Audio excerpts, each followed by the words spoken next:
Hello mga idol, mga lods. Meron nga pala akong gulay dito. Takway pala yung tawag sa lingwahe namin o sa Tagalog. Daludal, yan palang panahog natin po itong isda at saka may sibuyas, bawang at saka siling green. Yan pala yung luya dyan at saka kamatis. Nilagay ko na din pala yung isda. Papakuluan ko lang yan mga idol, mga lods. Takpan muna natin. Yun, ito na nga pala. After ilang minuto kumulo na. Lumabas na yung aroma. Nilagay natin yung gulay natin mga idol, mga lods. Tara, samahan nyo ako dito. Ito nga palang ulam at menu ko for today's video. Nilagay ko na nga din pala yung sibuyas, sabay pakulo. Yan, mabalik nga pala tayo dito sa niluluto ko. Nilagyan ko na nga pala ng magic sarap. Yun.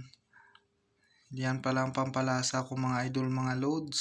Yan, nilagay ko na nga rin yung siling green pero siyempre nahinog na. Siling red na yan, sabay nilublob. Yan, dito na nga pala yung niluluto natin mga idol, mga loads. Minikos-mikos ko na at luto na siya. Malambot na kaya binaliktad ko na. Yon, luto na nga pala yung ating menu. Shout out pala kay Tol Romel Diaz at sa lahat ng followers. Bye bye.